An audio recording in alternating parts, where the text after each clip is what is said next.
Hello friends, मैं हूं आपके सामने गौरव मिगलानी। इस वीडियो के अंदर हम बहुत ही इंपॉर्टेंट टॉपिक डिस्कस करने जा रहे हैं, वो है एरर्स के बारे में। मतलब हिंदी में हम उसको बोलते हैं अशुद्धियां।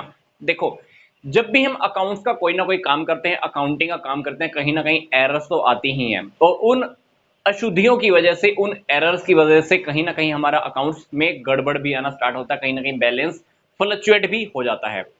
हम अकाउंट्स के अंदर क्या करते हैं? जर्नल एंट्रीज करते हैं, लेजर बनाते हैं, लेजर के बाद क्या बनाते हैं? Trial balance.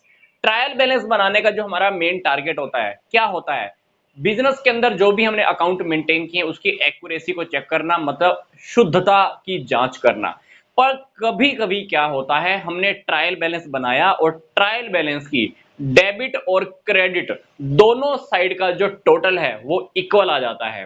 पर इक्वल होने के बावजूद भी कुछ एरर्स ऐसी होती हैं जो ट्रायल बैलेंस को इफेक्ट नहीं करती। मतलब उन गलतियों को होने के बावजूद भी, उन अशुद्धियों को होने के बावजूद भी हमारा ट्रायल बैलेंस का डेबिट और क्रेडिट साइड क्या आ जाता है? इक्वल आ जाता है।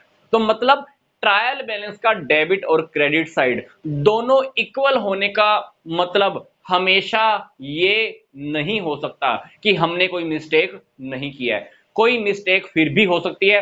तो इस वीडियो में हम ऐसी ही कुछ मिस्टेक्स की बात कर रहे हैं, वो मिस्टेक्स, वो एरर्स जो ट्रायल बैलेंस को इफेक्ट ही नहीं करती और फिर भी ट्रायल बैलेंस में गड़बड़ कहीं ना कहीं रह जाती है। मतलब हमारा जो टॉपिक्स है, errors not affecting the trial balance और errors not disclosed by the trial balance. ऐसी एरर्स जो ट्रायल बैलेंस को इफेक्ट नहीं करती हैं, या इस टॉपिक का नेम ऐसा भी हो सकता है, वो एरर्स जो ट्रायल बैलेंस से डिस्क्लोज नहीं होती। मतलब ट्रायल बैलेंस को देखकर हम उन एरर्स का, गलतियों का पता नहीं लगा सकते।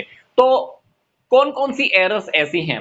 पहला है एरर्स ऑफ ओमिशन, दूसरा है एरर्स ऑफ कमीशन, तीसरा है कंपनसेटिंग एरर, चौथा है एरर्स ऑफ प्रिंसिपल, पांचवा है errors of posting in wrong account.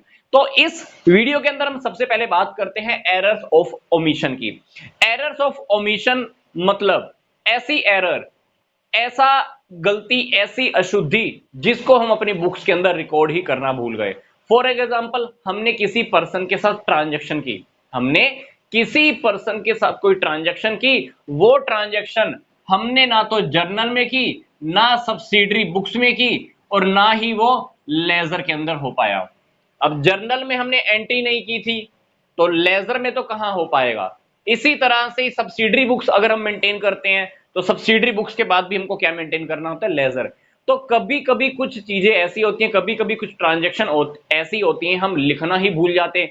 अब सोचकर देखो, जर्नल में हमने एंट्री ही नहीं की, तो मतलब ना तो डेबिट में एंट्री गई, ना क्रेडिट में एंट्री गई। जब एंट्री ही नहीं की, तो लेजर में सोचकर देखो, क्या डेबिट और क्रेडिट दोनों के अकाउंट क्या इफेक्ट हुए होंगे? बिल्कुल भी नहीं। फॉर एग्जाम्पल, मैंने किसी से 10,000 की परचेज की, उस पर्सन का नाम है महेश। मैंने महेश से 10,000 की परचेज की उधार पे। अब मैं बिजनेस में इसको रिकॉर्ड करना ही भूल गया। अब बिजनेस में रिकॉर्ड करना ही भूल गया तो क्या हुआ होगा? ना तो परचेज के अंदर एंट्री हुई होगी, ना महेश के क्रेडिट के अंदर। अल्टीमेटली ना तो जर्नल में एंट्री हुई, ना लेजर के अंदर एंट्री हुई। तो ऐसी एरर का इफेक्ट ट्रायल बैलेंस के ऊपर आता है, क्योंकि ट्रायल बैलेंस के अंदर जो बैलेंस होगा वो आपका दोनों तरफ, डेबिट में और क्रेडिट साइड, दोनों साइड 10,000 से कम शो हो रहा होगा। ये हमने एंट्री रिकॉर्ड ही नहीं की, फिर भी क्या हो रहा होगा? ट्रायल बैलेंस की दोनों साइड का इक्वल, टोटल क्या आ जाएगा? इक्वल आ जाएगा। और इस टाइप की मिस्टेक को पकड़ना बहुत ही टेढ़ा काम होता है, क्योंकि ये वो एरर है जिसको हमने बिजनेस में रिकॉर्ड ही नहीं किया।